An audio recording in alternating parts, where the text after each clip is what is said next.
All right, let's kick off another deep dive. Today, we're going to be tackling a pretty big topic. Oh, yes. Citizenship. Hmm. But with a bit of a twist, Mm. we're going to be looking beyond like those traditional borders Right. and venturing into the digital world. The digital realm. Yeah, It's so fascinating, isn't it? oh, it really is. How, how being a citizen Yeah. is changing, as our lives become more and more online. It's true. And actually, our source for this deep dive, the chapter Citizenship in a Digital Age, Yes. it really gets into all of these changes. It does. It really does. Yeah. But before we kind of get ahead of ourselves, let's start with the basics. Uh-huh. When we talk about citizenship, what does that even mean? Yeah. In the offline world, I mean, I'm assuming most of us have a general idea, right? Like what it means to be a citizen. Yeah, you're right. I think most people would probably say it's that formal connection, Yeah. between a person, an individual, and a nation. Uh-huh. You're a citizen of a country. Yeah. You've got certain rights, responsibilities that come with that. Yeah. And that's kind of it, right? Yeah. But what's really interesting is that even this like traditional way of looking at citizenship, Uh-huh. it's got these different roots. Okay. Like, for example, the ancient Greeks, Okay. they really emphasized active participation in civic life, Mm-hmm. whereas the Romans, they were more focused on legal status and protection. Oh, interesting. So it's like two different kind of angles on the same idea. So in ancient Greece, you had to be out there like debating in the public square. Right, exactly. You had to be engaged, you had to be Engage. a participant. Right. Whereas in Rome, like, you could just kind of Share. Yeah, exactly. As long as you were following the rules. Following the rules, yeah. Paying your taxes, that kind of thing. Got it. And modern citizenship, I mean, it's kind of a blend of those two, isn't it? Yeah. We have these rights that are protected by the state, Well. but we're also, encouraged to Yeah. participate in democracy, vote, Exactly. Yeah. be informed. Yeah. But even this blended kind of view, this modern view, it's being challenged Oh, okay. by things like, globalization, feminist critiques of citizenship, Mm-hmm. and something really interesting, the rise of this idea of the citizen consumer. The citizen consumer. Yeah. And this is where things start to get really interesting. Yeah. The citizen consumer. Now that you mention it, Yeah. it does feel like, Does, doesn't it? yeah, like we're constantly being bombarded with all these messages about buying and selling. Right. Yeah. It's almost like that's our main way of interacting with society now. Is that kind of what they mean? That's exactly it. It's like our primary role is to consume. Right. And that can lead to, a more passive Okay. form of citizenship. Yeah. Okay. I'm starting to see that. And then you throw the internet into the mix. Yeah, exactly. Right. And it just adds a whole other layer Right. to how we think about and do citizenship. I remember, back in the early days of the internet, like Oh, yeah. all the hype, right? Totally. It was supposed to be this amazing tool Mm-hmm. for democracy Right. and freedom Freedom. and social change. Uh-huh.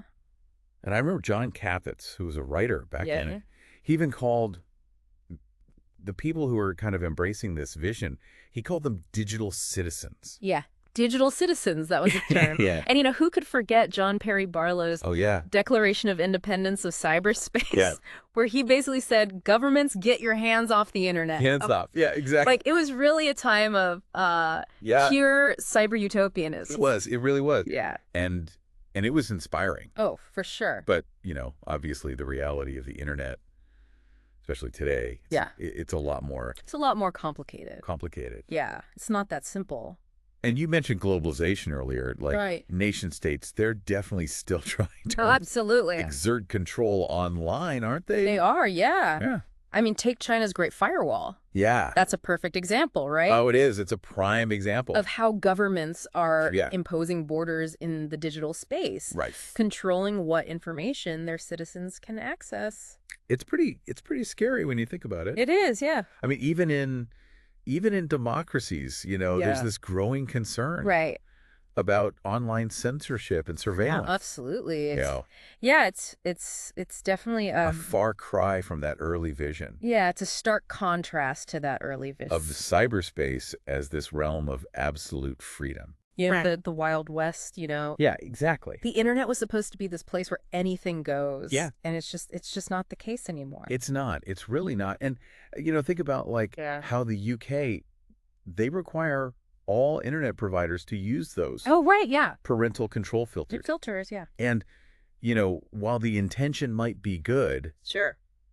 it does raise questions about like It does. who gets to decide. Who decides what's appropriate? Yeah. Exactly. What's acceptable? What's acceptable online, right? Yeah. And then how those filters might be used to Right. restrict access To certain types of information. to certain types of information. Yeah. Yeah, it's a slippery slope for sure. It is. It is a slippery slope for sure. And then of course you have, things like the Snowden revelations, right? Yeah. Which remind us Yeah. that Yeah. intelligence agencies are collecting vast amounts of data Huge amounts of data. about what we do online, Yeah.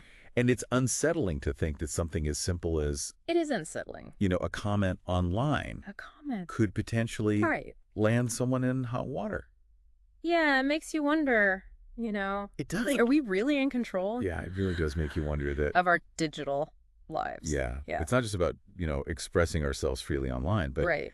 it's also about who has access to our information. Yeah, exactly. And how they're using it, right? That's the key question. And it's not just governments either, Oh, yeah.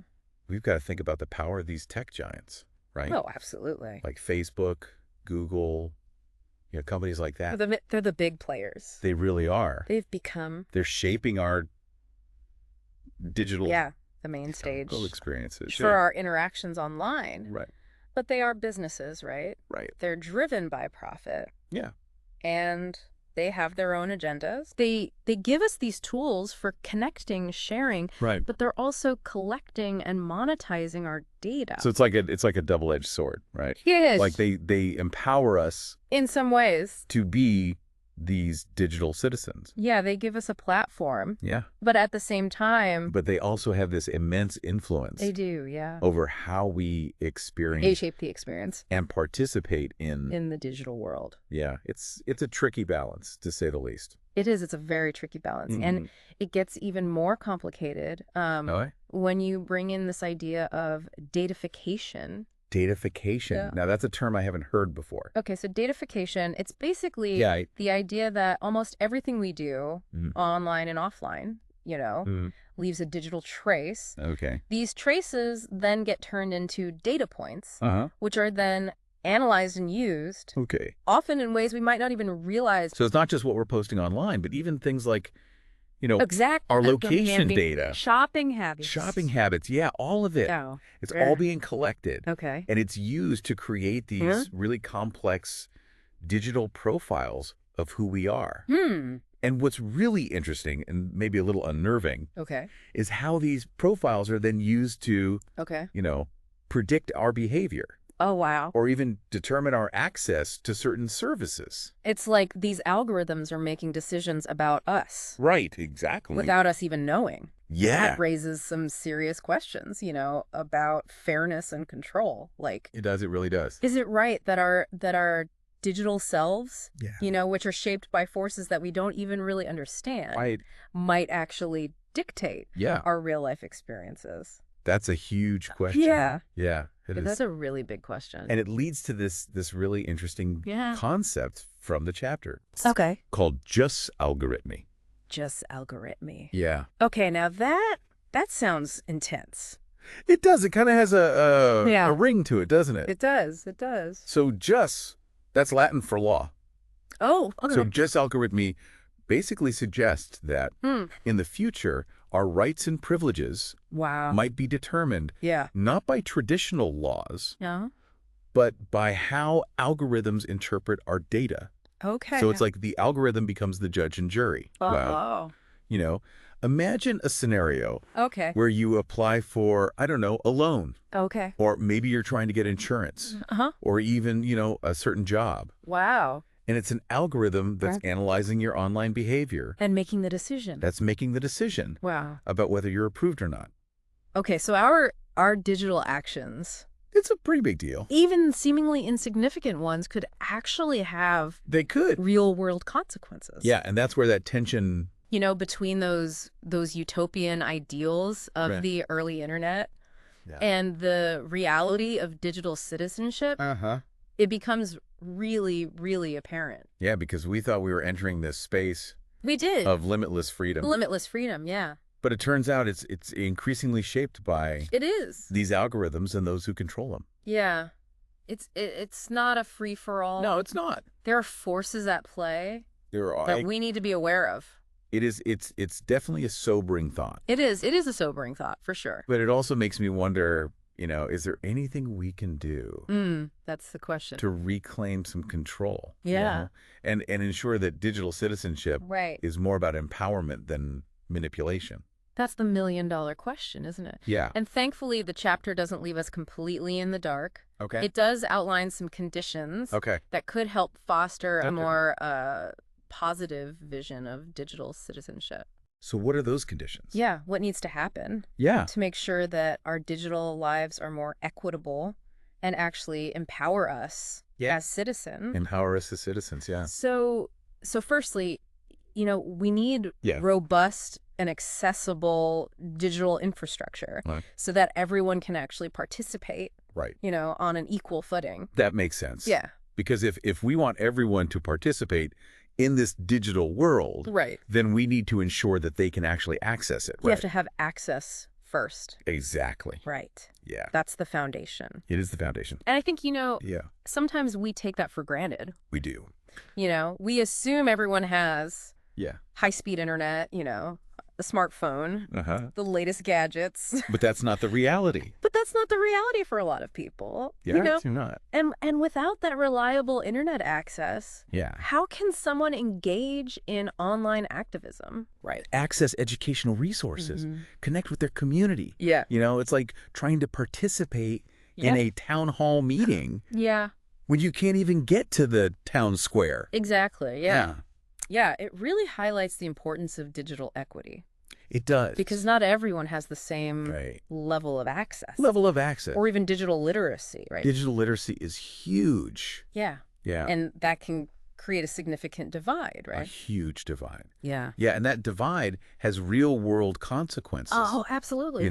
Imagine being excluded from job opportunities, healthcare services, even government assistance programs. Wow. Simply because you lack reliable internet access or the skills to navigate the digital world. Yeah, it's almost like a modern form of disenfranchisement. It is. It really is. It's like we're creating a two-tiered society, That's a great way to put it. Those who can fully participate in the digital realm.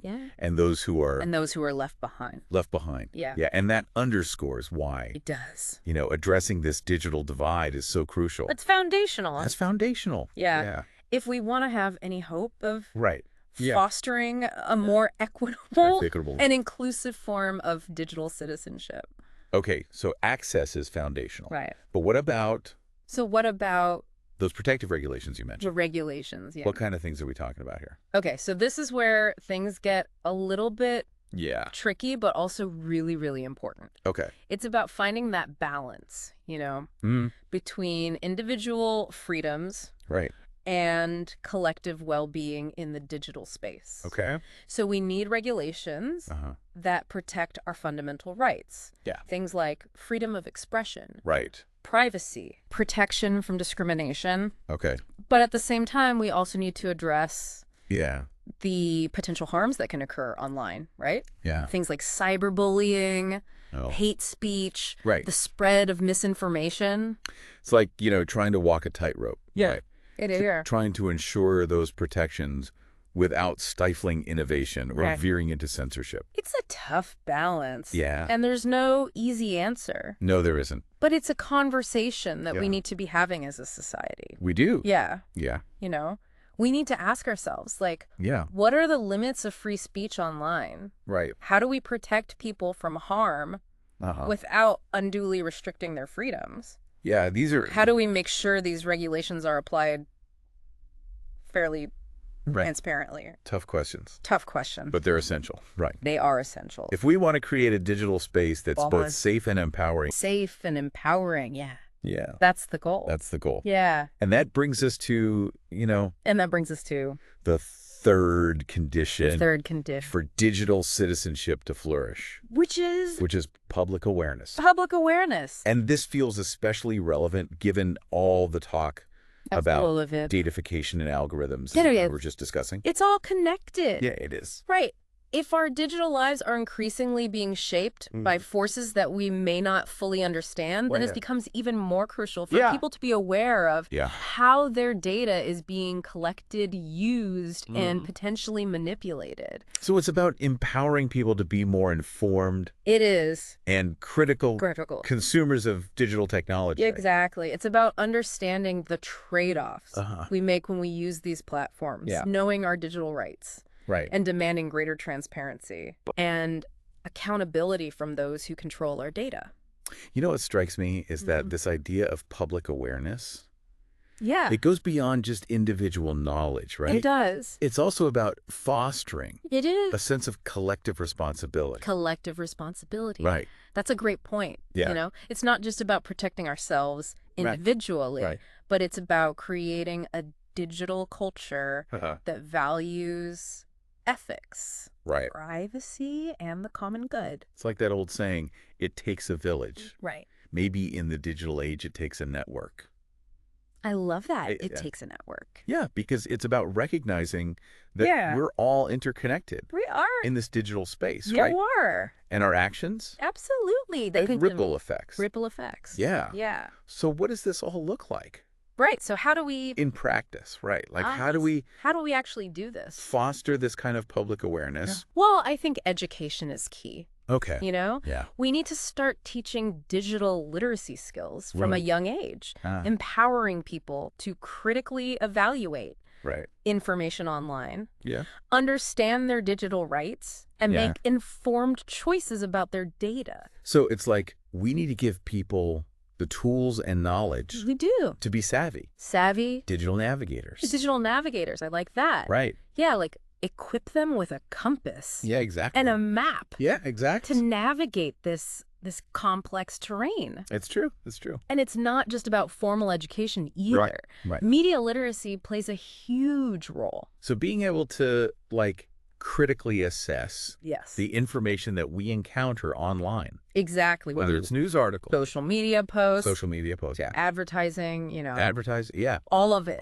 It's about, questioning the sources of information, recognizing potential biases. Right.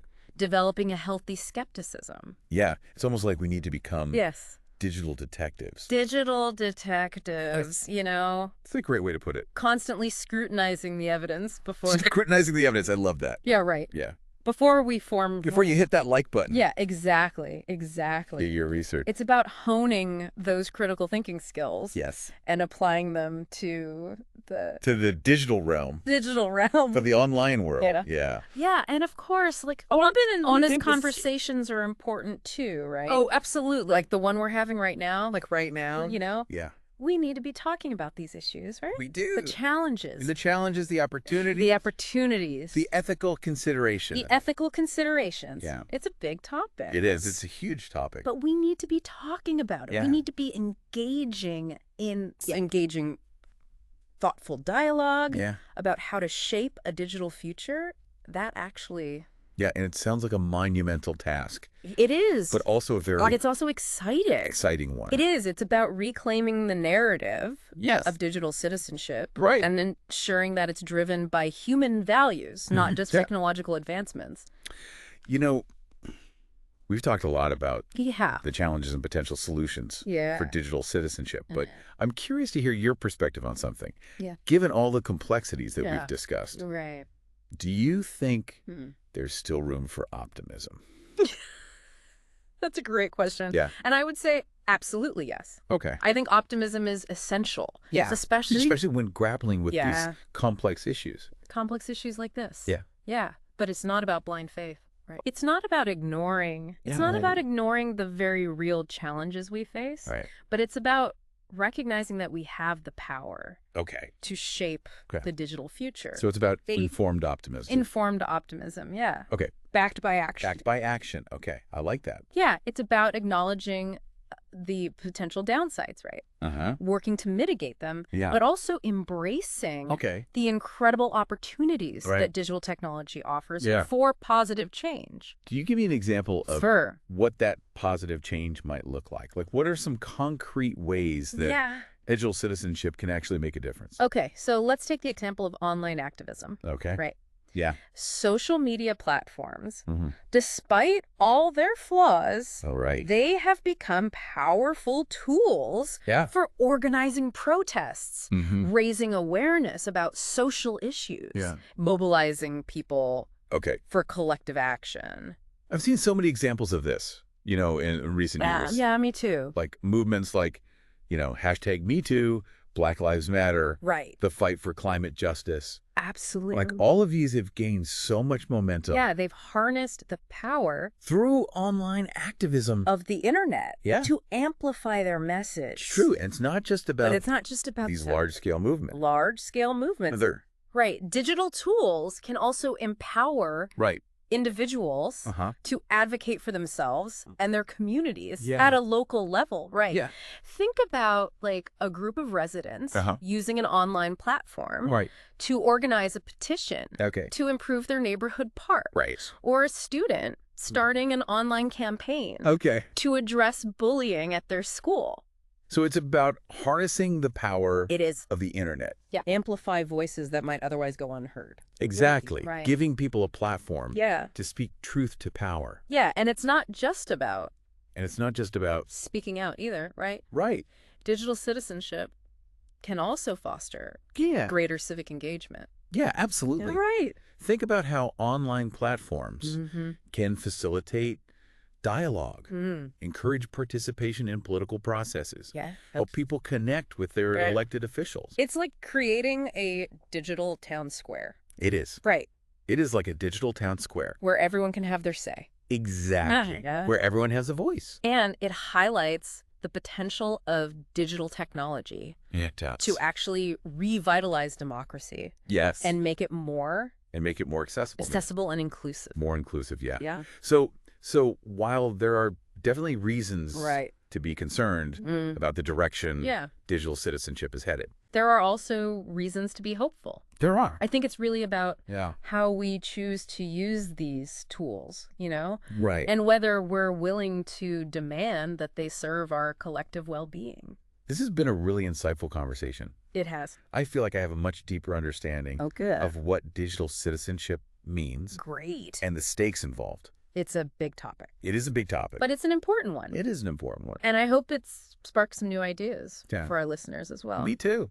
It really does feel like digital citizenship is kind of at a crossroads. I think so too, yeah. Like we've got this incredible potential for positive change, but there are also these serious risks if we're not careful. Absolutely, yeah. It's a balancing act for sure. Yeah. And the choices we make now, you know, they're really going to have a big impact on the kind of digital future that we create.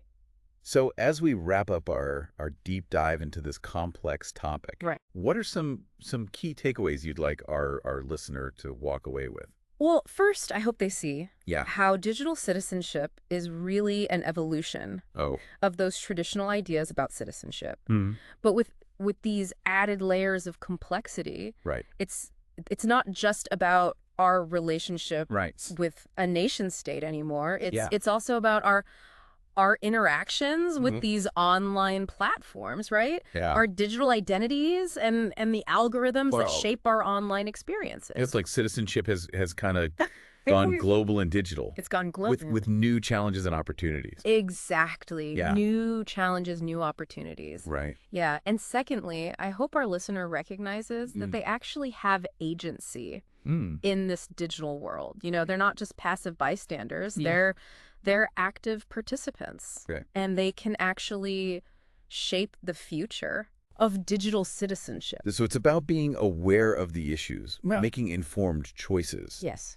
And advocating for a digital world. That aligns with our values. Exactly. It's about taking ownership of your digital life. It's true. And finally, I want to emphasize that digital citizenship, it's a journey, not a destination. I like that. Right. Yeah. It's an ongoing process of learning, adapting, and engaging with this ever-evolving digital landscape. So it's not about finding all the answers right now. No. But it's about staying... It's about... curious, asking questions. Yes, asking questions. And being willing to... challenge the status quo. Challenge the status quo, exactly. Yeah. Yeah, as we've explored in this deep dive, like there's a lot to be excited about. There is. When it comes to digital citizenship. Yeah. But also a lot to be cautious of. We've got to be mindful of the risks. Yeah, absolutely. We touched on several key areas. Yeah. You know, like datafication. Datafication, the power of big tech. The power of big tech. The need for those protective regulations. The regulations, right. Yep. And the importance of digital literacy and public awareness. Yeah. Those are all key pieces of the puzzle. They really are. But I think the biggest question that kind of lingers for me is, you know, if our digital selves are increasingly shaped by forces beyond our control, what happens? Yeah, what happens to individual agency? To individual agency, right. Yeah, that's the big one. That's the question that should keep all of us up at night. It really is. Yeah. It's almost like a philosophical riddle. What is? It's a real head scratcher. For the digital age. Yeah, it really is. Are we really in control of our digital lives? Or are we just playing a game where the rules are constantly changing? Right. And we don't even know who's holding the deck. That's a great way to put it, yeah. Right. It's a bit unsettling. It is a bit unsettling. When you think about it that way. It is, yeah. But I think it's important to remember that. Yeah, I think so too. Even within these really complex systems, like there's still room for individual action. There is. And collective change. Absolutely. Right. It's not a game of chance. It's not. We can learn the rules. We can strategize. And we can maybe even change the game altogether. I like that, we have that power to demand. We do. You know, greater transparency, to ethical considerations from the companies and institutions that are shaping our digital world. We have a voice. We need to use it. We do. And I think that's a perfect note to end on. I think so too. It's a call to action for all of us. It is. To become more engaged. More engaged. Informed and empowered digital citizens. Empowered, yes. This deep dive has given us a lot to think about. It has. And I hope it's inspired you, our listener, to continue exploring. Yeah, keep learning. This crucial topic, right? Keep asking questions. Keep those thinking caps on. Stay engaged. And remember, the future of digital citizenship, it's up to all of us, is in our hands. Yeah, we have the power to shape it. Until next time, happy exploring.